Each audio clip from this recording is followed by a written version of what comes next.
first thing on our agenda is roll call. Director Jim Brown. Here. Director Greta Connie. Here. Director Scott Ignacio. Here. Director Tess Allen Smith. Here. Director John Haschak. Here. Director Tasha Alstrom. Here. Chair Dan Jurdy. Here. Okay, we're gonna we have an adoption of resolution M 2021-12, making findings pursuant to Senate Bill 361 to continue remote public meetings for MCOG's legislative and advisory boards during the COVID-19 statement. Yes. So this is, some of you may have heard from your conversations at the jurisdiction level about the updated modified Brown Act requirements during a state of emergency. So AB 361 was recently passed, and it basically replaced, as of October 1st, it replaced the previous modified Brown Act requirements that were made possible through an executive order. The requirements are very similar. Essentially, the biggest changes to Brown Act requirements for the ability for people to meet remotely without noticing and providing public access to each teleconference location. The biggest change with AB 361 is that during public meetings, comments have to be allowed in real time. MCOG has been doing that all along, but that's not the case, and it wasn't actually one of the requirements under the executive order. There was the ability to require all public comments to be submitted in advance. So that won't be a significant change. It really won't be any change for us because we've already been doing that. In order to use the accommodations provided through AB 361, there are some requirements. So there has to be a proclaimed state of emergency by the state, and we are still currently in a proclaimed state of emergency. And then there have to be recommendations in place to promote social distancing, either at the state or local level, or the legislative body can be meeting for the first time to make that determination, or the legislative body has already made a determination that meeting in person would present a risk to the health or safety of attendees. So we have kind of checked around with our member agencies, and I think we may be the guinea pig in this case, because our meeting we only meet once a month, and it is early in the month. So I know the clerk of the board, for instance, has been working on this, but I don't believe there's been any action taken yet. Just was in touch with City of Ukiah earlier, and similar situation. They're working on it, but they haven't had to take action. And part of that is because one of the provisions is that the legislative body doesn't have to make these findings until they have 30 days after the first time they've met remotely to make these findings. So a lot of the jurisdictions will be doing something about this later in October. But this is our 1 October meeting, so we are dealing with it today. The other provision is that to continue this, you have to reconsider the state of emergency and then continue making the findings in order to continue meeting remotely. So if the board approves this today, we will have something on at the start of each meeting ongoing. And we've actually discussed this at a staff level. It's been recommended by legal counsel that spoke at Rural Counties Task Force about this, that it can be done. It doesn't have to be a resolution, but it can be a resolution, and it can be on consent. So we we may move the consent to the beginning of each meeting so that this can be taken care of at the start of the meeting. That would be something that a change that you might see next month if we approve this today and continue wanting to meet remotely. So there is a resolution attached to the staff report. This is based on recommendations from legal counsel at Rural County's Task Force and the statewide RTPA group, and also received some suggested language from, I believe, that was provided through the League of Cities. So a number of sources. There are some slight variations on how this is being interpreted, but this kind of covers the basics. And essentially, it's making the findings that I mentioned, that meeting in person will present a risk to attendees, either health or safety risk to attendees. And so during the proclaimed state of emergency, we will meet remotely, following all of the requirements of AB 361, which provide the modified Brown Act options. So that's my staff report, and I can answer any questions. It looks like Director Ignacio, you have a question? I do. I dealt with this morning with LAFCO. So it was on our agenda too.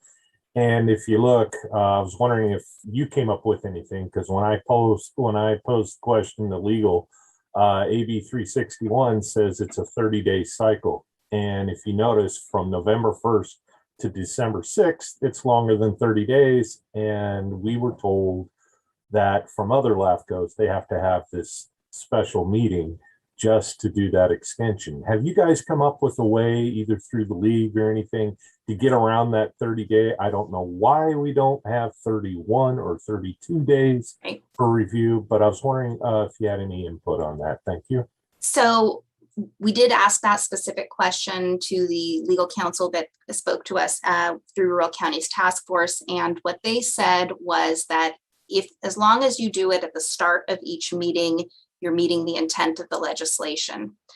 So that's why if we approve this today, you'll see it again next month, first thing on the agenda.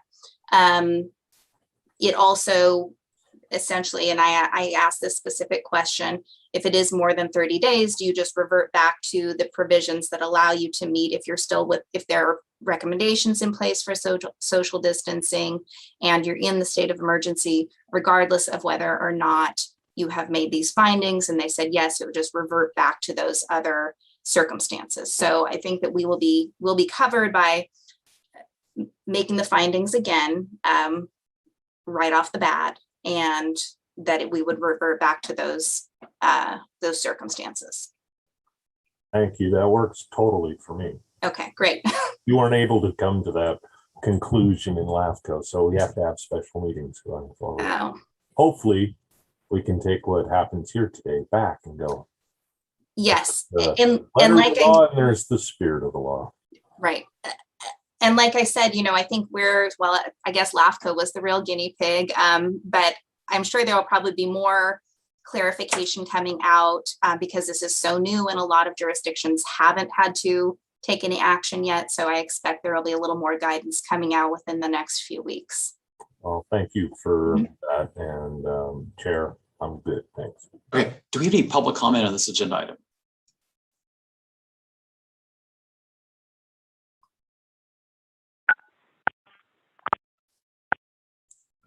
Okay, now seeing Supervisor Hashak.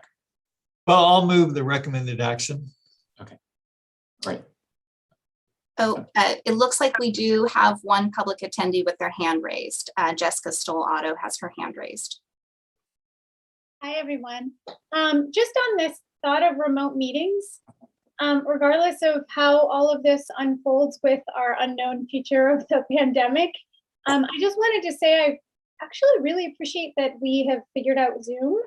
And I really hope that even beyond this pandemic, when people can meet in person again, we can figure out how to include Zoom as part of our ongoing platform so that we in our really far-flung realms of the county can still participate in these kinds of meetings. just to throw that out there. So we're going to try to do that with our MAC as well up here. Yes, thank you. And it's actually something that we have found to be true, and not just here, but all across the state. A lot of jurisdictions and agencies are actually experiencing increased public participation by offering virtual meetings, because people, have, it's less of a time commitment. There's less travel involved, particularly in meetings like this, where you have people coming from all over the place to a meeting, or statewide meetings when people have to travel. Director Alden-Smith? Just a comment on that. I think that there isn't any reason why we would want to have public participation on Zoom. I think the biggest difference is that the directors and the people on the boards and all that, they would have to advertise their home or whatever is, if this wasn't adopted. So I agree with the comment. I'd like to see Zoom continue. We are getting increased participation, but I wish it could be for all of us. But eventually there hopefully won't be a state of emergency, and the people that are on these boards will have to continue to go to public places to participate. But I'm willing to second Mr. Hashak's first. Okay, we've got a motion on the table. If there's no other discussion, can we have roll call? Director Brown, Yes. Director Connie, Yes. Director Ignacio, Yes. Director Alden-Smith, Yes. Director Haschak, Yes. Director Alstron, Yes. Chair Jordy, Yes.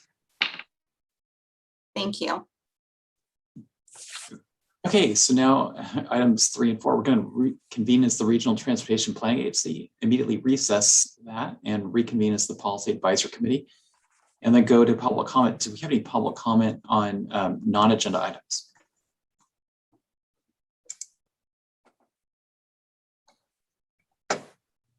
And we did not receive any public comment by email prior to the meeting either. All right, well then let's go to the regular calendar, which is number 6 is adoption of resolution M 2021, approving the fiscal year 21-22 project list for California State of Good Repair Program. I can report out on that one. The State of Good Repair Program, you've heard of before. I think we're in our 5th year now of the funding from SB 1, Senate Bill 1. And this comes from vehicle registration fees. It's a capital program. Mendocino Transit Authority is the only one who can claim these funds. And the procedure is that they submit a project list annually for this board's approval. So the funds do flow into MCOG's fund account directly. So we do have the funds for this claim.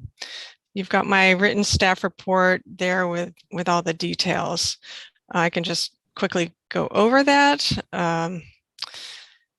So I've talked about the guidelines that are available online. You can see the funds have been coming in. They're around 130,000 or so a year.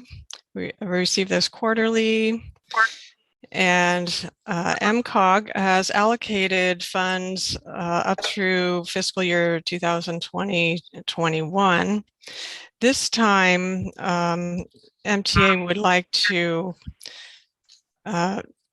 change their request. We've had the Ukiah Transit Center on the list for since the beginning, and last year they requested that the first fiscal year of funding, 2017-18, go to some immediate needs for rehabilitation projects in their facilities in Ukiah and in Fort Bragg, and those funds have now been expended. And now they would like to redirect these program funds to the purchase of 3 electric vehicles for transit services in Willits and in Fort Bragg. along with the associated charging infrastructure.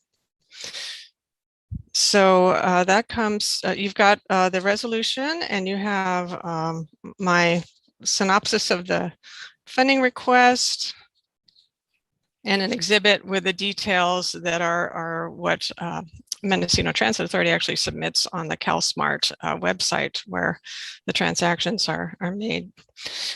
So MTA is bringing in some matching funds to this project for a total project of 881,000 and change.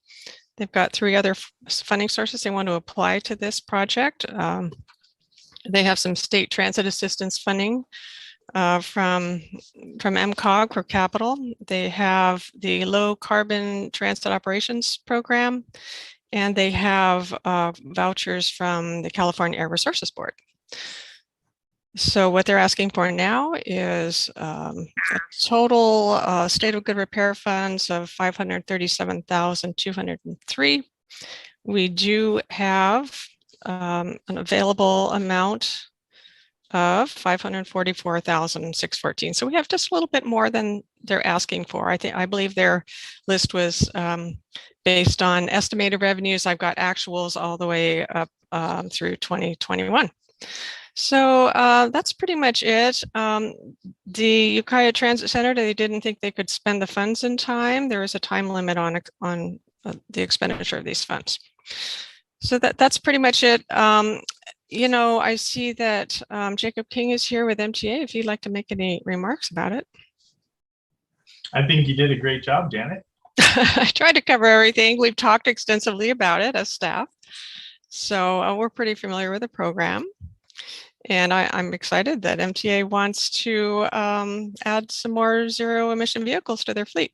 And those will be put into service pretty quickly. What's the timeline, Jacob, on getting those buses into service, do you think? Our first 2 that are not associated with this one will be on the road at the end of this month in the Willits area. These ones we're looking at either a March or April if everything works out. March or April will be in Fort Bragg. Well, that's terrific. So this is something that they can spend in well within the timeline. There are 4 years to spend the funds once you start a project. I think it's by the time you total it up, you can extend that out to 8 years from the original funding year. So, but that's something that can go into service pretty quickly. And then you have, I believe MTA has other plans for the Ukiah Transit Center and going after some different types of funds for that. Any questions? Go ahead, Jacob. Yes, we are going after other funds for the Ukiah Transit Center. Right. So the idea is that we'll take that off the list. We don't need to. The way this works is that every year you just present a new list. So this will be our latest, greatest list that goes to Caltrans. Okay, For Director the transit Haschak? center, yeah, go ahead. Yeah, thanks. How big of buses are these? Are these full size? And what's the passenger capacity? These are the 30-foot, 20-passenger or 16-passenger 2-wheelchair cutaway vehicles, the small shuttle style that Okay. you see around Willits or jotting around town. Okay, thank you. Right. So these are buses that can they'll be running in an area that's pretty much flat, fairly level terrain, and they can make a lot of trips per day in those. Anything else? Okay, do we have any public comment on this agenda item? Go ahead. Yeah, this is Peter McNamee with the Grassroots Institute. I'm calling in to voice our support for the allocation of these funds. As the board members know, and some of the other city council members know, we have for the past 9 months been advocating for electrification of the MTA fleet, and so we see this as a great step forward. and we just wanted to voice our support. Okay, thank you.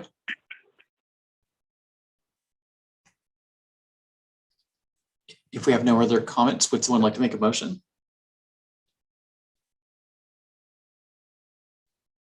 I'll make a motion to approve the resolution and release the funds to the MTA. I'll second. We'll both second it. Okay, we've got a motion and a second. Can we have roll call? Director Brown, Yes.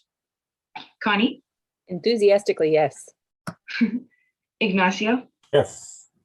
Alvin Smith, Yes. Hascheck, Yes. Alstron, Yes. Chair Jordy. Yes.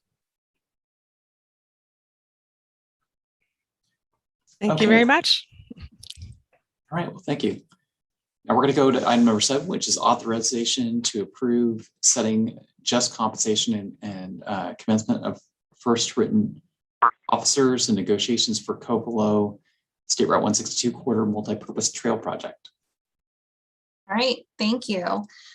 So as the board is aware, we are working on the trail project in Covelo that will provide a total of approximately 1.5 miles parallel to Highway 162 through a high accident corridor.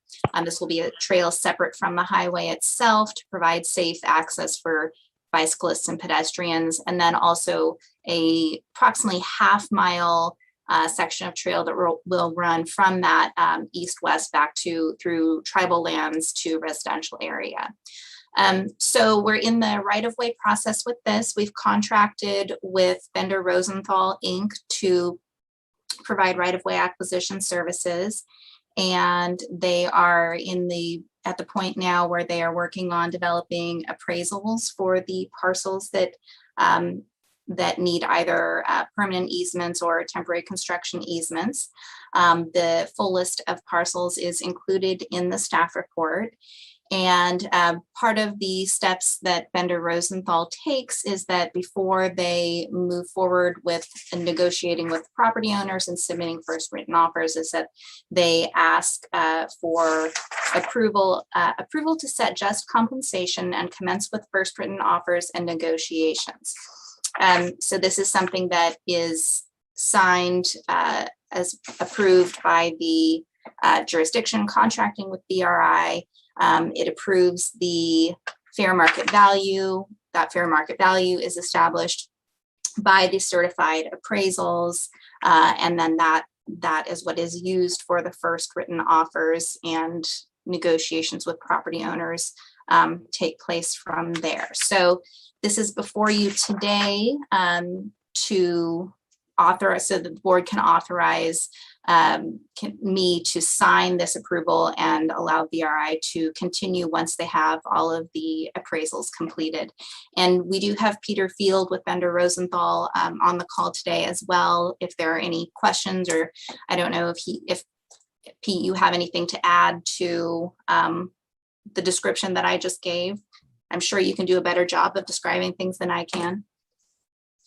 Can you hear me? Yes. Okay. I don't have anything to add. That was an excellent summary. All right. Thank you. Do we have any public comment on this agenda item?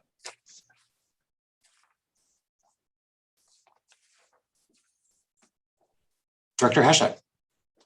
Well, I'll move the recommended action. Okay. Is there a second? Second. Okay, Director Brown. Director Alden-Smith, I have a question. go ahead.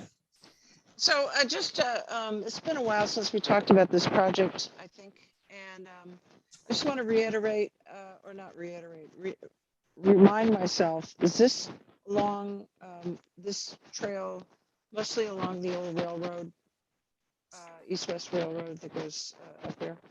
No, this trail is, it is not along the railroad. It is directly along Highway 162, closer to sort of it starts essentially in the downtown area of the community of Covelo, and then runs north, provides access to residential areas, health centers, tribal offices, a number of destinations. So it is parallel to a highway, not using the railroad corridor and not part of the Great Redwood Trail.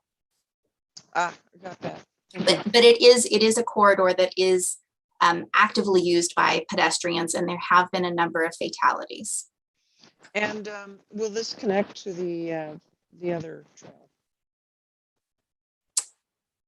This is, at this point, it is a standalone trail, although it does connect at the south end to existing pedestrian and bicycle facilities that are already in place in sort of the downtown area of Covelo. It is part, this covers phases 1 and 2 of the trail though, so it's providing 2 phases that will be done all at once. All right. Not seeing any additional public comment. Go ahead, Director Connie. I just have a quick question. This is new to me, as I'm one of the newest members here on the board. What will the final cost be of this trail? Do you have that information or a rough estimate? So unfortunately, I do not have the total cost estimates in front of me. James Sidney is on the call as well. He's been sort of the staff lead on this project, and he may have that information. I want to say, just off the top of my head, there was recently an additional approximately $1 million added to construction through the Caltrans Complete Streets program. And then we have funding through the Active Transportation program. I don't remember the exact amount. Before I give a completely wrong answer, let me ask James if he has better information than I do.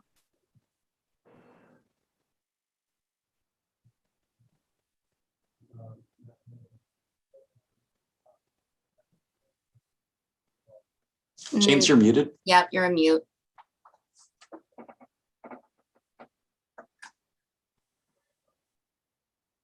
Doesn't show mute on this side.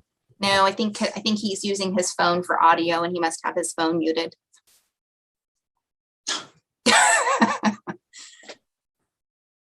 I can say, I think the first active transportation program grants, there you are. I'll let you take over, but I think we started with about $3 million. Yeah, there was a total of about 3.9 total across the 2 phases. And then MCOG has thrown in some funds. And then, as Nafili said, we've gotten some money from Caltrans, roughly 1.5 million. And so right now we're just under 6.2 million. And we're hoping that will get us through construction. But construction costs right now due to COVID are a little crazier than normal. So that total does include project development though, correct? That includes everything, yes. That's environmental, design, right-of-way, and construction. Construction by itself is about $3.7 million, hopefully. Yeah, because this does travel through an area with a lot of both biological and cultural resources, the project development for the trail has been pretty extensive, which is not uncommon for any project through undisturbed land in the North Coast area. So. Thank you very much. Okay, if we have no other questions, maybe we can go to roll call. Director Brown? Yes. Connie? Yes. Ignacio? Yes.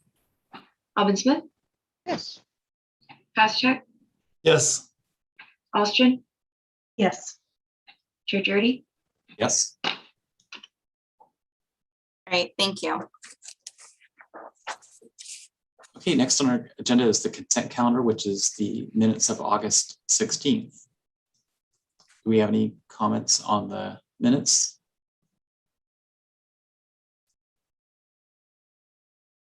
Okay, seeing none, would someone like to make a motion to approve the consent calendar? Move approval. Moves approved, or seconds, Director Brown. Okay, we've got a motion second. Can we have roll call? Director Brown, Yes. Connie, Yes.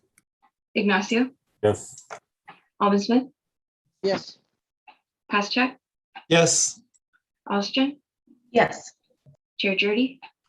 Yes.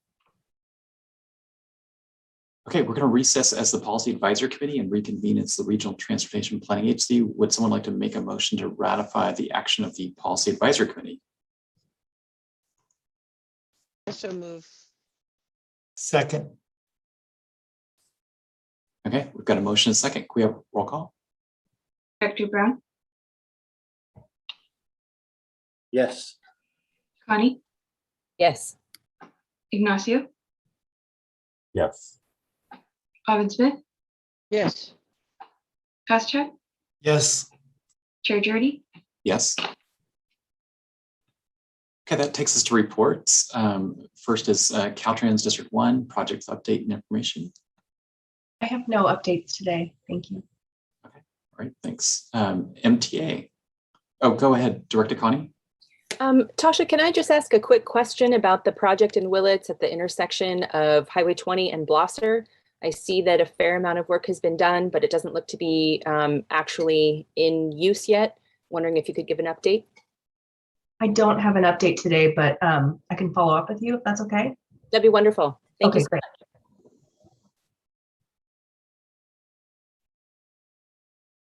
Okay, MTA. I have nothing. Thank you. Well, we've seen the jobs wanted signs that MTA has posted. Any luck in getting new bus drivers? Yeah, come the middle of September, we started getting a lot of applicants. This has been a trying year as far as trying to get folks in and the quality of folks that everybody wants for bus drivers. But I'm glad to report we do have a number of folks that are in training at the moment. We'll be able to restore some of those routes that we had to pull back for the pandemic. Okay, thanks. Great, well, next would be North Coast Rail Authority. Well, we finally had a meeting on September 13th, and then the governor just signed SB 69, which was Senator McGuire's bill to transition the North Coast Railroad Authority to the Great Redwood Trail Agency. And so that will be happening in 2022. And the board from NCRA will transfer over to the GRTA. And so things are moving forward. You know, we had the, excuse me, the issue with this clandestine or secretive agency that was trying to do the coal train and use the NCRA line from the Bay Area up to Humboldt Bay to ship coal. And it's been, the Board of Supervisors made a resolution against it. Excuse me, I got something in my throat. So anyway, that's about it. So. Okay, thanks. All right, well, let's see. MCOG staff, we have your summary of meetings. Is there anything you want to highlight there? Nothing to highlight, but I'm happy to answer any questions. Okay, well then go to administrative staff updates, financial update. I'll do that one. Well, it's good news. We got the final 12th month of revenues in for the local transportation fund, and that's the quarter cent sales tax for transportation. And that came in kind of shockingly at a full 20% above our budget estimate. So that it topped $5 million. I've never seen this before. So we've been talking about this all year long. The pandemic surprised us in a lot of ways, and it was really interesting to see how the sales tax revenues continue to climb throughout the whole past year. So, but that's good. What it means is we have a surplus of over $800,000, and that will, by our MCOG adopted policies, flow into the next budget year. We already have an adopted budget for fiscal year 2021-22. So this goes into the next year, 2022-23 budget, and we start preparation on that in February. So we could start talking pretty soon about where those funds can go.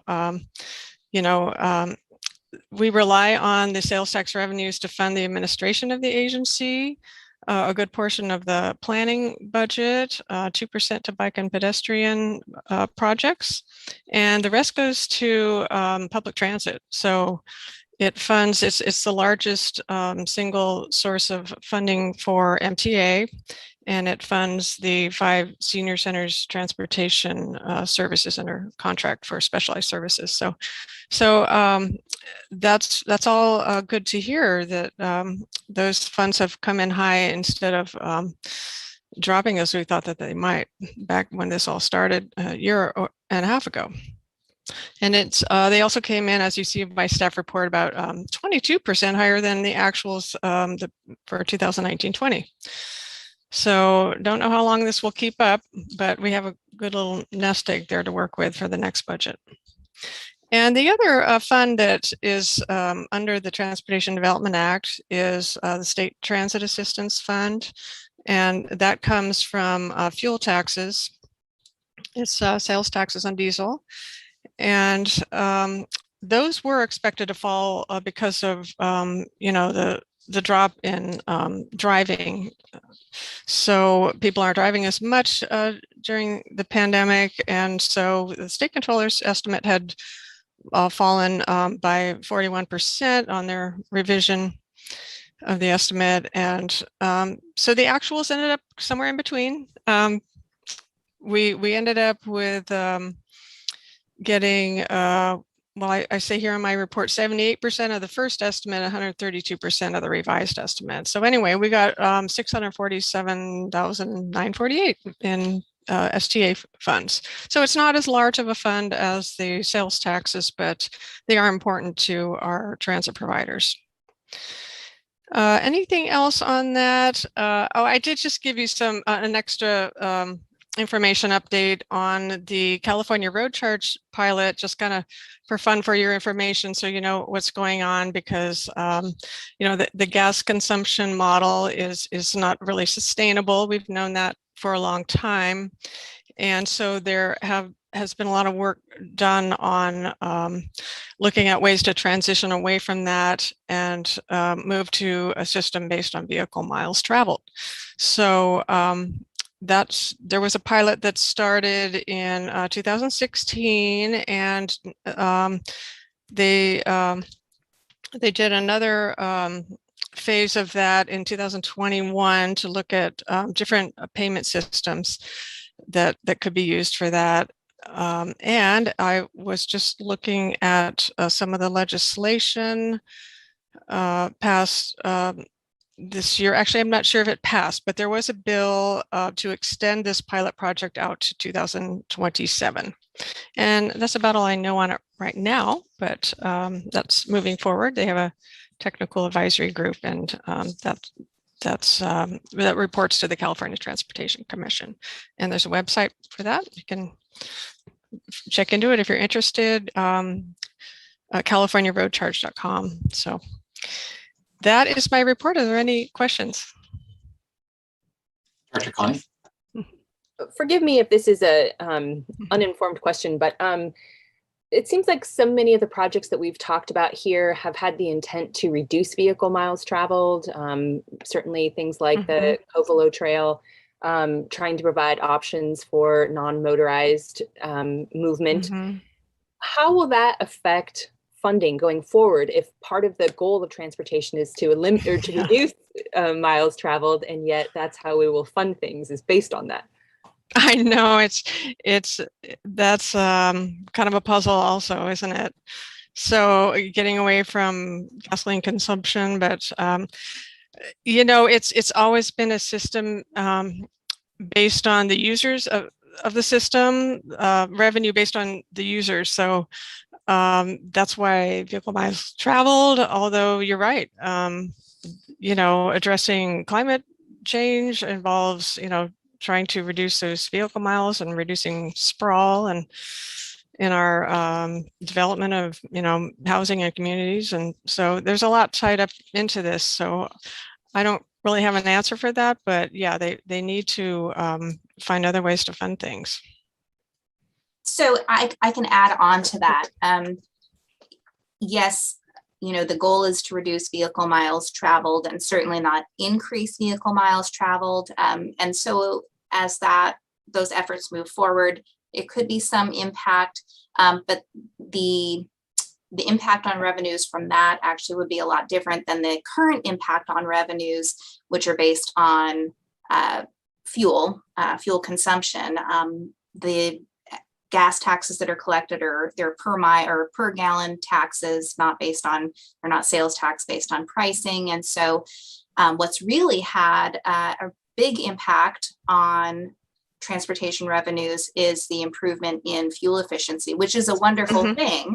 But it does mean that those revenues are not being collected. And although, more fuel efficient or zero emission vehicles have, much less impact on the environment, on greenhouse gas emissions, they do still, have an impact on the transportation systems, on the roads and all that. So this is considered that would be a more fair method, is the idea, so that everybody would still be paying to support the transportation systems rather than just the vehicles that are, that are powered by traditional fuels.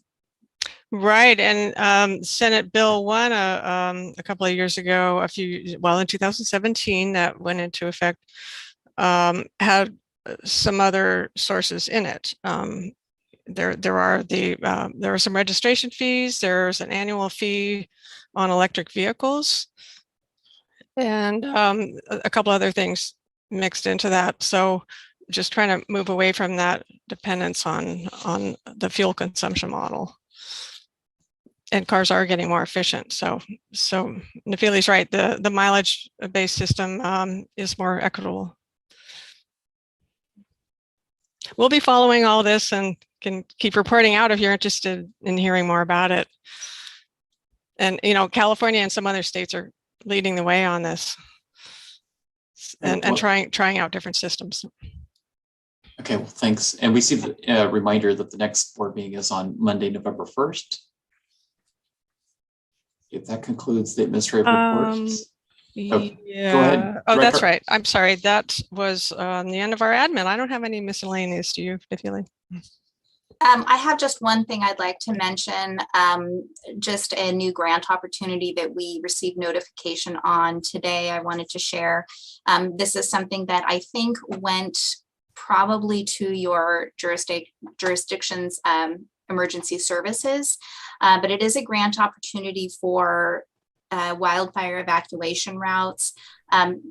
It's not a lot of money. It looks like $1.9 million, so not huge, but it does include evacuation route planning as well as implementation, construction, maintenance, and related activities. So we've seen funding for planning in the past, but this is one of the first opportunities I've seen for implementation and construction. So we've shared this with TAC members. So somebody from Public Works or City Engineering, Department of Transportation should have this information, and we'll be learning more. Again, we just received this today, and the applications are due in November, I believe. So just something I wanted the board members to be aware of. Director Hashak. Thank you, Chair. I was contacted by Mendocino College about their need for access road going from the college south And so they were looking at like a $2 million cost to build out this little dirt road that's out there. So I was wondering if there's could be any outreach to Mendocino College, and if you want me to make the connection, I could. I can actually send that. I think I may have, well, I'll see if I've got their contact information, and if not, I'll reach out to you. I actually received an email from Supervisor Mulhern on with the same, asking about that same thing. So I think she may have been contacted by the college as well. So I'll see if I've got their contact information in that email, and if not, I will get that from you. Okay, Linda Pollock was the one who contacted me. Okay. Thank you. Mm-hmm. Great, thank you. Comment from Jessica Stellata. I was wondering, one of the things that we've discussed up here in Covelo, as far as emergency, addressing of emergency issues with fire, is not just evacuating out 162, which is our only paved road out of here, but also the idea of having a shelter in place spot located within the valley. And I was wondering if that might be a part of, a project that could be considered for this kind of funding. It would be like evacuate to a place to within the valley to be safe there, creating like a safe zone. So that's certainly something that I can look into. There is an informational webinar coming up in a couple of days. There was actually one that conflicted with this meeting today, but there's another one in a couple of days. So somebody from MCOG will participate in that, and maybe we can get an answer to that question. Right, because we have someone on our MAC focusing on that exact issue. So if you could link me up with that, that'd be great. All right, thank you. And a feeling on that, I think it was the Deerwood neighborhood that had the same concept, where there was a refuge that people could isolate at, that would be protected, that even though they don't currently have a bridge or a road that could take them out, a secondary road that could take them out of their neighborhood. So there may be multiple locations in the county where that's the maybe most viable option. Okay. And Redwood Valley has reached out to us looking for that type of funding. So that would be good to connect with them. All right, and I believe that this funding is actually through the California Fire Safe Council. And so the local fire safe councils may have also received this information as well. So I don't know if it was the Fire Safe Council in Redwood Valley that contacted you. I'm sorry, the Rancheria. Oh, got it. Okay. All right, we'll follow up, make sure that they have this information as well. And I believe that Deerwood may have a Fire Safe Council also. Yeah, there is one over there. Director Connie. I would imagine that almost all of us have areas of concern that would, love to have funds like this available. Is there any possibility that this is round one, that there will be additional funds made available for communities like ours? I don't have an answer to that question. I would hope so, because this seems like a really minimal amount of funding to address statewide needs. I know that there has been more of an outcry across the state for funds to implement things like this. Like I said, there have been opportunities for planning, but there really haven't been any good funding sources made available for implementation for evacuation or shelter in place. Transportation funding often isn't an appropriate source, because to build a full new public road for evacuation is a much longer and more expensive process, and is often needed for just a secondary evacuation route, and often wouldn't need to be a full-time public road. So I think that I would hope that even if this particular one doesn't continue, that we'll see something else similar.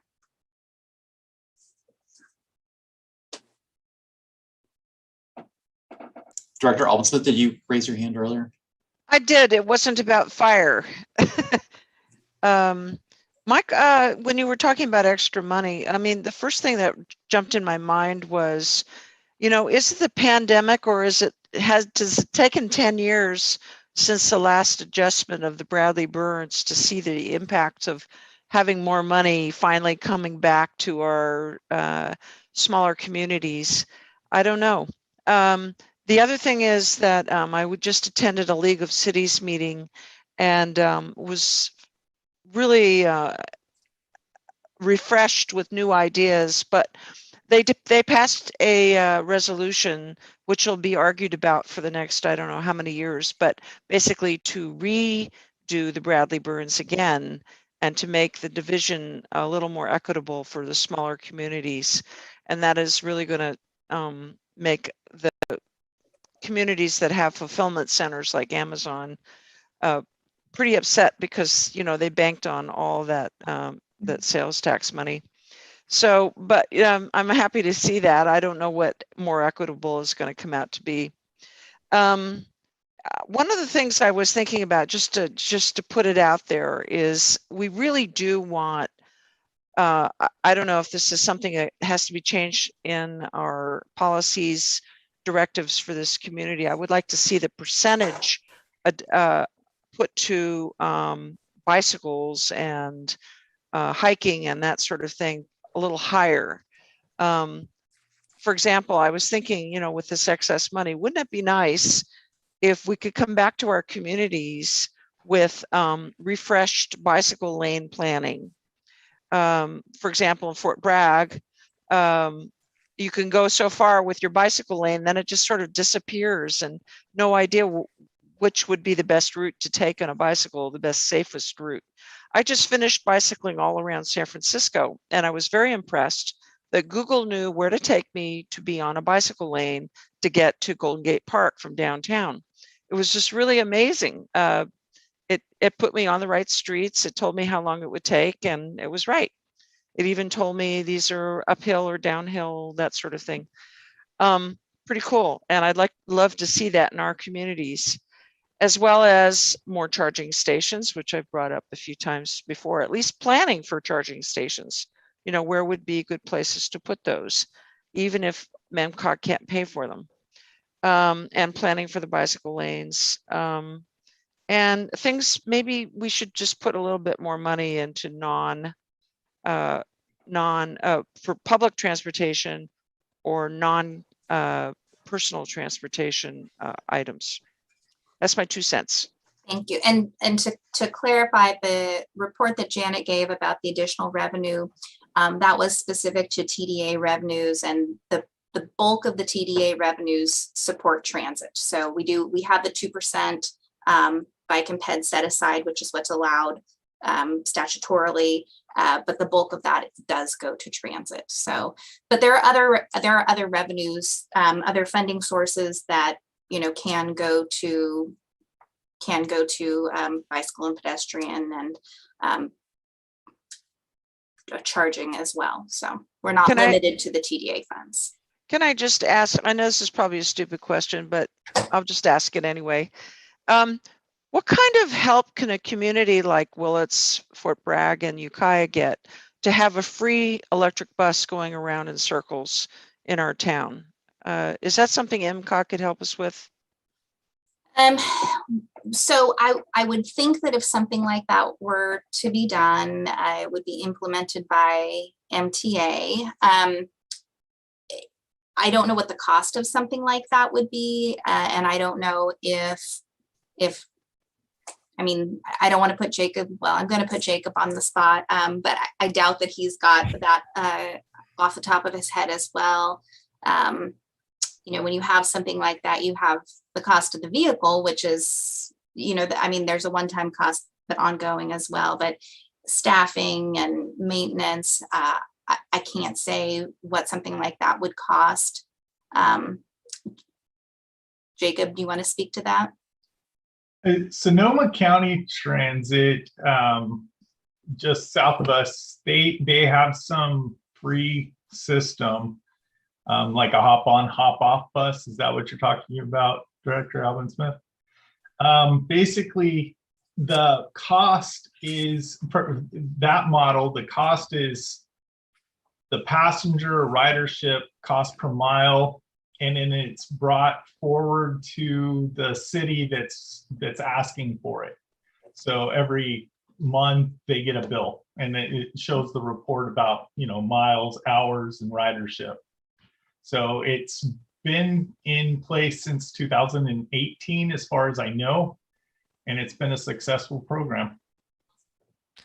You do have to provide 10% of fare revenue as fare revenues under the Transportation Development Act, TDA, but you can subsidize a lot of those fares and you know, have them come from contributions, different kinds of subsidies. So if you want to make it a free ticket to free pass, you would have to subsidize at least the 10%. Yeah, I'd be interested in where to find out enough information to propose that. Yeah, we could talk more about it in committee, I should think. And we can reach out to Sonoma County Transit to get some more information on what they're doing as well. All right, thanks. Director Connie, and then Jessica Stellato. Thank you. I just wanted to piggyback on what Ms. Albin Smith said. I think that especially with the energy behind the Blue Zones project right now, and Tina Tyler O'Shea reaching out probably to so many of us on this call, there's definitely an acknowledgement that alternative forms of transportation are healthier for our communities. And the more that we can do to increase opportunities for people to not jump in their car to take a simple trip across town, the better. And I don't know if this is the right location to be talking about this at the MCOG meeting, but certainly there's got to be a way to link up these different agencies who are working on this issue that impacts us not just climate wise, but health wise and economically. So I'm with you, Tess. That's why we have the active transportation program. That's how the state of California is funneling its state and federal bike and pedestrian funding sources together into one program, and they've increased that by quite a lot. I think the budget surplus we were hoping would add a lot more. It kind of got negotiated out, but they have increased that amount, I believe. And but it's not been enough to go around. That's recognized, but certainly the active transportation program is all about that nexus between health and transportation and environmental values too. Jessica Stellato. I just wanted to kind of echo that a bit, and also kind of share the idea that I know in transportation planning a lot of the time people are thinking of like moving vehicles and how to move vehicles throughout a community.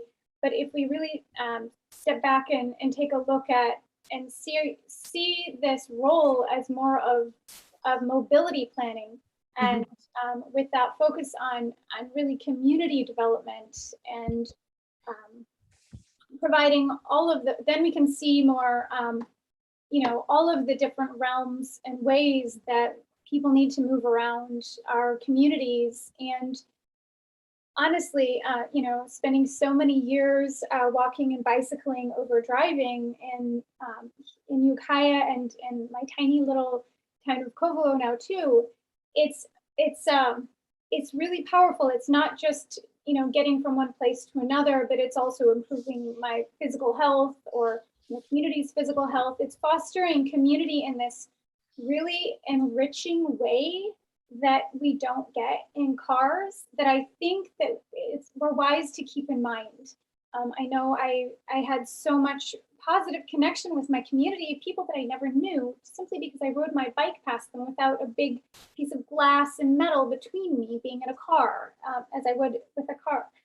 And so just seeing ourselves as in this realm of community planning and mobility planning within that scope, it really shifts things, and it really does raise the question of how are we funding? If we're funding things based on vehicles driven, it's like we might we're kind of overlooking this other hugely important piece, which is also the only means of transportation for people who can't drive. And there are a lot of them, 16 years and under for sure, and people who perhaps just can't physically drive for various reasons or economic reasons, or so I think making sure that we're really keeping that scope.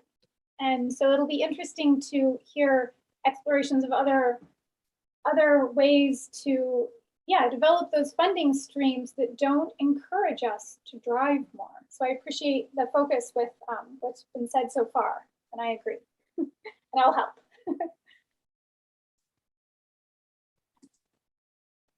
All right. I just have a last comment on the Director Alban Smith brought up about funding for electric vehicle charging. The California Energy Commission is currently looking at its 2021 to 2022 Clean Transportation Program Investment Plan update. They have over $1.3 billion in that program over, 3 years, it looks like. So a lot of that comes from the greenhouse gas fund. I think it's from Cap and Trade, and the other big portion of that is from the budget surplus this past year. So a lot of that, there's at least $250,000 going into just light duty electric vehicle charging infrastructure. There's all kinds of other programs in there for manufacturing, for transit, for heavy duty, for school buses, workforce training, development, lots of things in that program. So maybe not be coming down through transportation funds, but they're coming down through the Energy Commission, the Air Board, and other state sources. All right. Well, thanks for that background information. Okay, now we could go maybe to MCOG planning staff.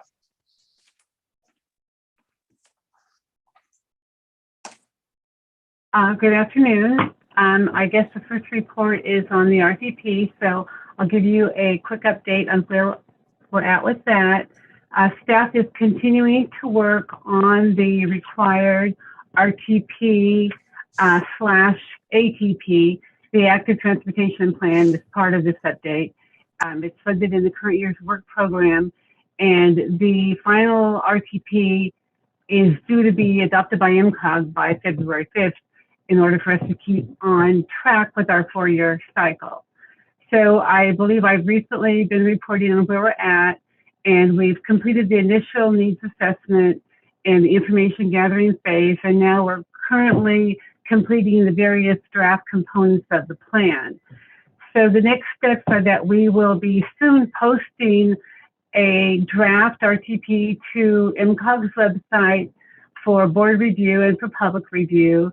So we will widely circulate that once it's available through our email contact list, press releases, our website, and social media. It will be, continued virtual outreach. So we'll continue on as we've been doing. And then we will also let the board know once it's been posted for your review. We plan to give you a presentation on the draft RTP at your November meeting, and then present it to you for adoption in December, along with adoption of the environmental document.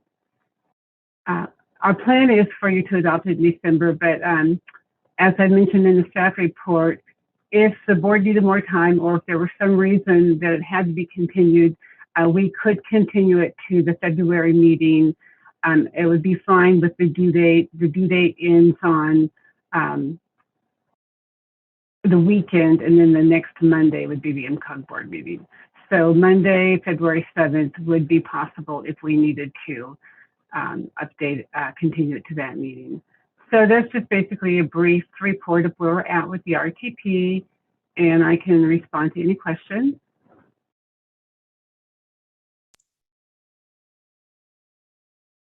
Okay, thanks, Loretta. Not seeing any questions on this. Okay, I can go on to the next report, which is the local road safety plan update. Let's see, I had one of our regular check-in meetings with the consultant, PJKM, that is preparing these reports for the county and the city. They are preparing individual local road safety plans for each jurisdiction. The project is proceeding on track. They are currently in the process of scheduling the second round of stakeholder meetings for each jurisdiction, and they are meeting separately with each jurisdiction on the plans, letting them know what projects are being recommended and what the high priority projects are.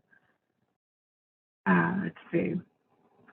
The contract calls for completion of the individual plans by the end of March, and it coincides with the next call for projects from Caltrans for the next HSIP Cycle 11 cycle call for projects. So part of the contract requires the consultant to prepare up to 2 HSIP applications per agency for a total of 10 applications.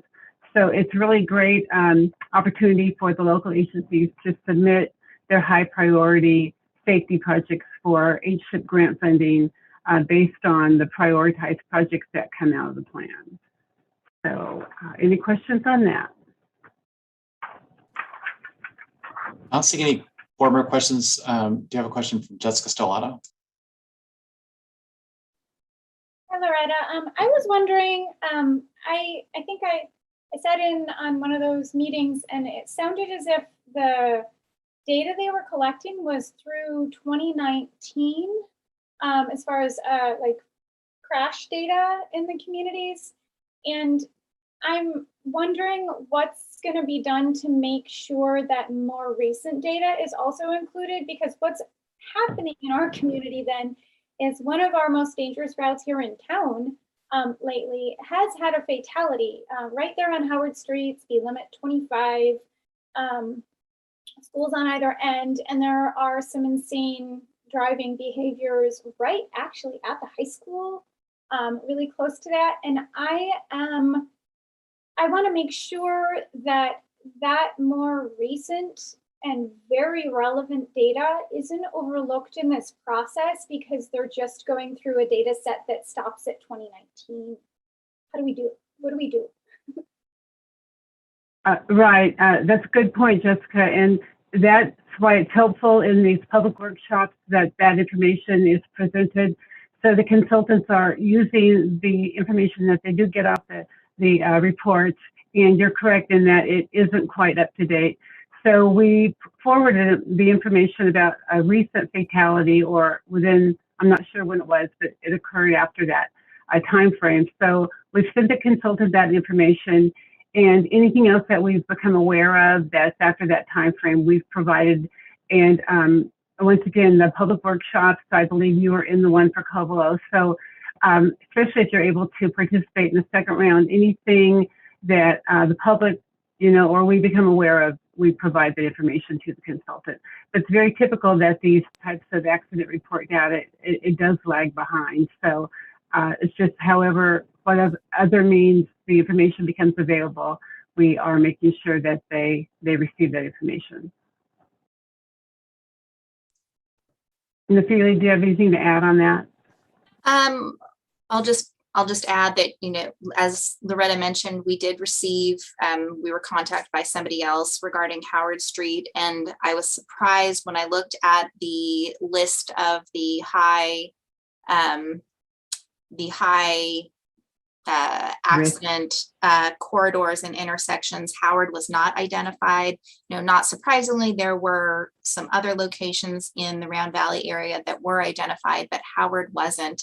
And some of the information that was shared with us by email on that accident, it looked like the report, at least what was in that email, didn't identify Howard as the location. So I don't know if that was part of the problem, but we did pass that information along to the consultant. So hopefully they'll be able to update that. I don't know if, because this is using, or because this is being prepared specifically for the HSIP program, the grant program for safety projects, if something can be used as funding justification in that program if it's not yet in the official publicly available accident data. But it doesn't mean that that information can't be included in our plan. And then hopefully by the time the accident data where that becomes publicly available, it would be eligible for that grant program. And this grant program is something that's offered regularly. I believe it's every other year. There's a call for projects. And I should mention the acronym that we've been using, HSIP, is for the Highway Safety Improvement Program. Yes, and highway is not limited to state highway. It can provide improvements on local roads as well. Wait, so it does include Highway 162? That was the person that it didn't for this round. No, you're right. This plan did not include Highway 162. This was because it is actually a County of Mendocino plan. So the idea is to qualify county implemented projects for the HSIP program. So this specific plan did not include Highway 162. But for jurisdictions that have a state highway in their city limits, they can apply for this HSIP funding.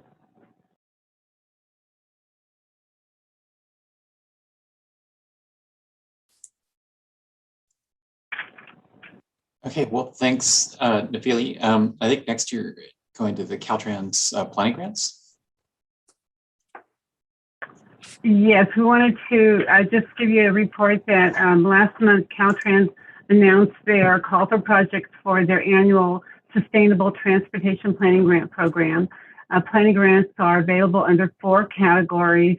There's a Sustainable Communities Competitive category that funds local and regional multimodal transportation and land use planning projects. And this category is open to RTPAs and local agencies and transit and tribes, as well as other agencies. This is the category that has the largest amount of money at $17 million available statewide with 11.47% local match. It's the most popular program that MCOG and the local agencies usually apply for. The second category is not available to our county. It's for NPOs only. And then a third category, strategic partnerships, is a federal program, federal money, and it doesn't have a lot of money in it. It only has $1.5 million statewide, and it funds transportation studies in partnership with Caltrans that address regional, interregional, and statewide needs on the state highway system. And the eligibility for that category is only open to MPOs and RTPAs, with other agents having to be a sub-applicant. And then fourthly, there's a strategic partnership category for transit projects. It's only available to MPOs and RTPAs, and a transit agency or local agencies, or actually it's probably mostly only transit, would have to apply as a sub-applicant. So this program was discussed at the last PAC meeting, and Caltrans hosted a local workshop in District 1 on September 23rd. Local agencies were invited, and the application deadline is coming up pretty soon on October 27th. So we just want you to be aware of that, and the local agencies are aware of that program.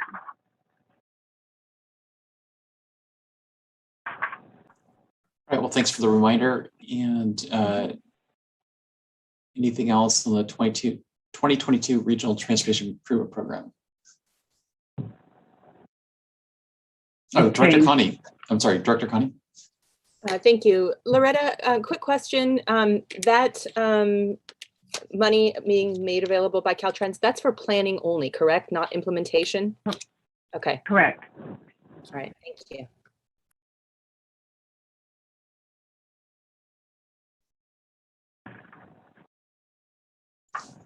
James is giving the next report. All right, can you hear me? Awesome. The one in my pocket's no longer there. All right, so at the last meeting, the board directed staff to put out a call for projects for the Regional Transportation Improvement Program 2022 cycle. And so we did that, and the cost projects closed on October 1st.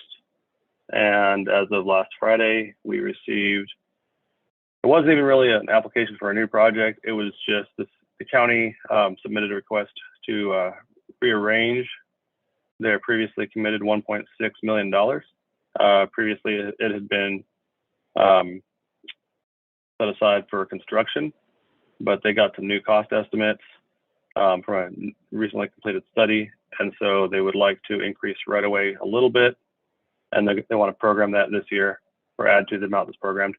And then the remaining, they would like to leave unprogrammed so that they can allocate that when they come in for allocation for their design. Right now, design is currently programmed for, I believe, $336,000. And so that we can't add to that because it's in this current fiscal year. However, STIP guidelines do allow us to allocate beyond that if we have unprogrammed funds. And so that is what the county is asking that we do, is leave those funds unprogrammed so that they can capture them when they come in for allocation. Other than that, no other agencies submitted any requests. And so that's what I have for you this time. James, can you remind us what is the project?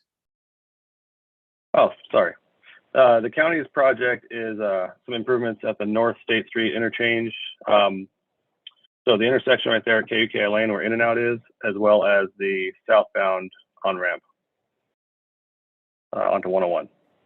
So they're proposing to do two roundabouts that'll work together, and also realign Lover's Lane, I believe, into one of those roundabouts. Okay, thanks. Any other questions or comments? Director Connie?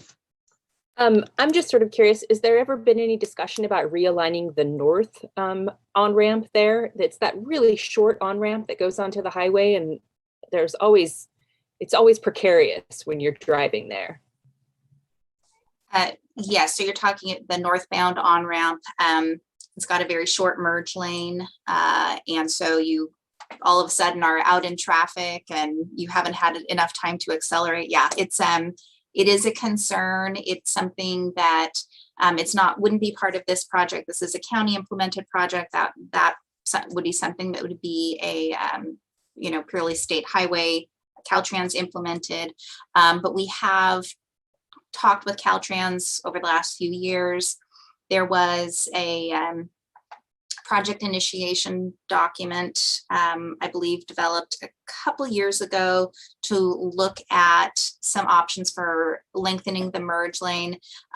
They looked at an option to extend it to essentially widen to the east, but apparently there were right-of-way constraints there with existing buildings, and so that wasn't going to be an option. So they determined that the only option was to fill in the center. So the structure there is actually divided, and so if they would have to widen toward the center to allow for lengthening that merge lane. However, fairly recently, just a couple of months ago, we had someone from District 1 Safety come up and do a site visit, looked at a few different areas, one of them being the Potter Valley the turn and merge at Potter Valley on Highway 20, and then that one as well. And so he came up with another idea of potentially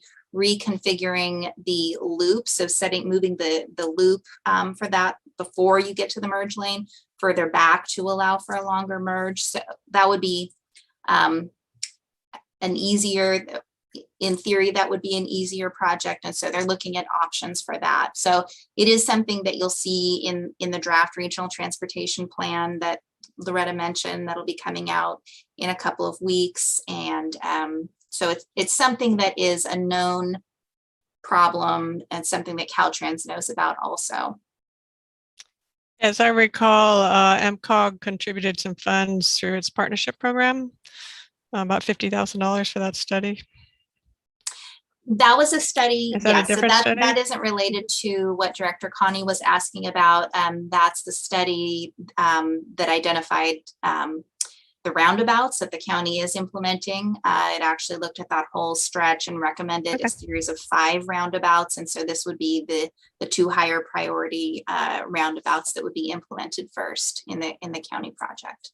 I'll also note that for that county project, that stretch of North State Street has been identified in the local road safety plan as a high accident, I don't remember if it was a high accident corridor or high accident intersection, but it has been identified as a location with high accidents. So there could potentially be some HSIP funding available for that project for construction.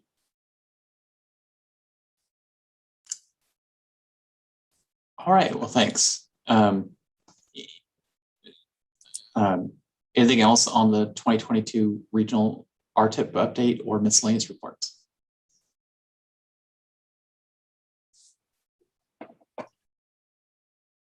All right, well, then that takes us to director's reports. I wanted to mention that the county supervisor Hashak and I, working with the Grassroots Institute, a number of community members, we brought forward a resolution that the Board of Supervisors adopted, setting aside $2 million as sort of a starter fund to look at reducing carbon emissions by the county government as an agency. It also, of course, supported more electric car chargers around the county and electric vehicle buses for MTA's fleet. A follow-up to that is we've noticed that Sonoma County's equivalent to MCOG, their regional transportation planning agency, of course, they are underneath the umbrella of the Mendocino or the Metropolitan Transportation Commission, so they're a little different from us. They don't do quite as many things as we do because they're part of a 9-county Bay Area group. But at any rate, that a few years ago they launched through that entity a regional climate agency that it's staffed by about 2.5 positions, but the intent is to kind of coordinate grants from the state and the feds to help the cities and the county reduce their carbon emissions, both through inventory plans and then action plans, rather than having to rely entirely on city and county staff to kind of duplicate that work. Nephili graciously agreed to participate in a meeting with the Sonoma County staff and myself recently. And we learned a little more about how they set that up. They strongly recommended if we were to do something like that, we would want to have an agency like MCOG that has all agencies as members of it, rather than some cities and not all. And then she also found out that Napa County has recently, this year, created a new JPA with all their cities and their county to take on the same issues. Related to that, I wanted to just point out that Sonoma Clean Power, because I'm the county representative on that board, you have a city representative on as well. But one thing I've noticed is in seeing the rebates that they make available to customers who buy more energy efficient home improvement projects or for their businesses in the Bay Area, they are able to give their residents a bigger rebate than we have in Mendocino County. And what just recently discovered is because they've created a renewable energy network. I'm not sure what the REN represents, but the Public Utilities Commission is siphoning off ratepayer funds as they do for rebates, but they give an extra rebate for residents of the Bay Area. And they've got currently they have 2 pages of rebates on their website that we don't have in Mendocino County that are in addition to any rebates that PG&E or Sonoma Clean Power may have. So for example, if someone was to replace a hot water heater in their house with a heat pump hot water heater in any of the 9 Bay Area counties, they would, in addition to whatever rebate PG&E was offering, they would get an additional $1,000. So my point in bringing this up is, I think there's real tangible benefits if we were to try to create a climate action agency here in Mendocino County, in part because we could try to get this renewable energy agency recognition by the Public Utilities Commission for Mendocino County, whether it's us as a standalone or us with Lake County or us with Lake and Humboldt, in that we could, in addition to coordinating our efforts to reduce our our carbon emissions at the city and county level, we could also be funneling grants and rebates to customers that are substantially more than they're getting right now through public PG&E or from Snow Clean Power.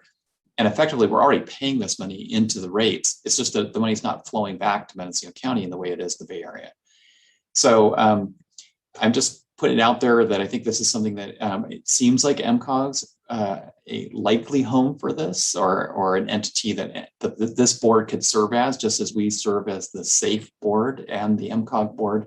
This board could also serve as the board for that countywide nonprofit or JPA. And just wondering if there was interest in the board, how we might agendize this. Would we want to send this to the executive committee to look into this further? Would we like to have ad hoc committee, just look into the rest of the board? How might we proceed with this? Because I think there's some opportunities there that we could tap into. Director Hashak. Thank you, Chair Jurdy. I think it's a great idea. And if you want to create an ad hoc, if you want to do it through the executive committee, it doesn't matter. But I would like to see it move forward. Okay, thanks. Director Alban-Smith. Exactly. I actually see this as an ad hoc to start with, but then I see it as an arm of the whole. But an ad hoc to sort of form what it is we want to do first, and then propose that to the group. Excuse me, I think that we might have a Brown Act issue because this is not on the agenda. Well, I think we can create an ad hoc committee or create a committee just, by direction of the board. Well, you could by direction of the board, but the fact that it's not on the agenda is my concern. Okay. I'm not questioning, yeah. Yeah, I mean, this comes up to the board of supervisors pretty often. You don't really need to create a committee. You don't have to have that on the agenda. Okay. Well, I guess let me back up. The issue is not on the agenda, not the creation of the committee. Yeah, so we're not deciding the issue. We're just, is there interest enough to create a committee on this subject? Okay. I say yes. Okay. Okay. So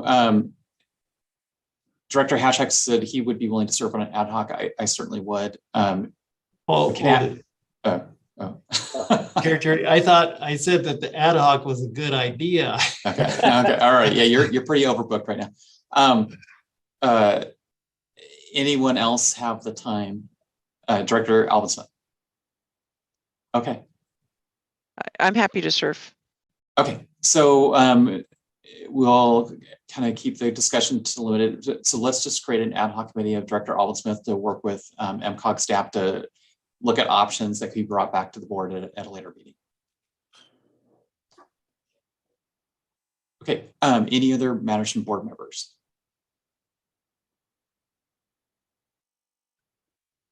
All right, is there any update on CalCog?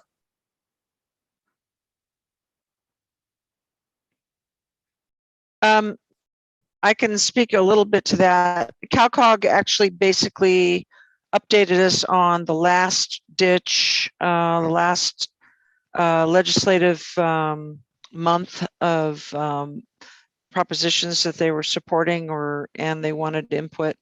A lot of that went forward to the League of Cities. So they were just, I think they really would like to see that Bradley Burns amendment passed, and they were just updating what the status was. So not too much decision making. We met. We're having a lot of new members because elections were happening. Janet, were you there?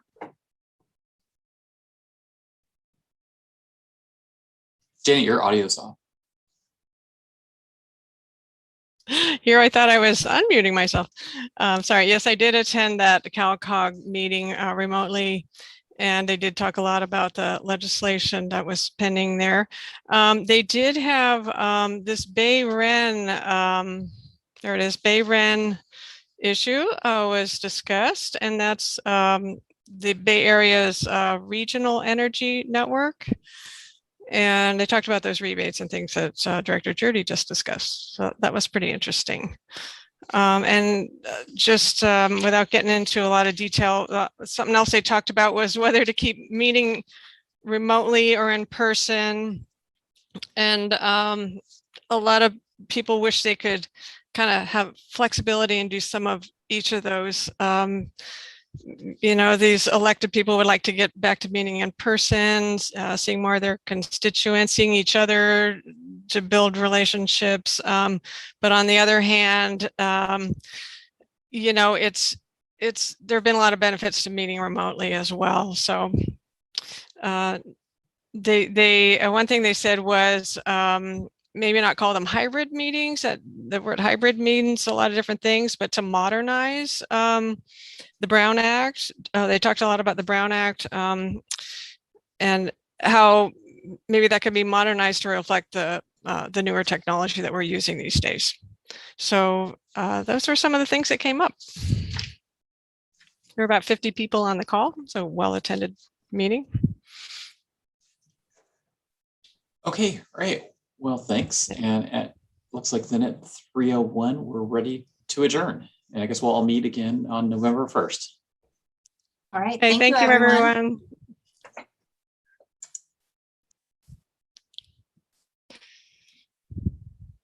Record.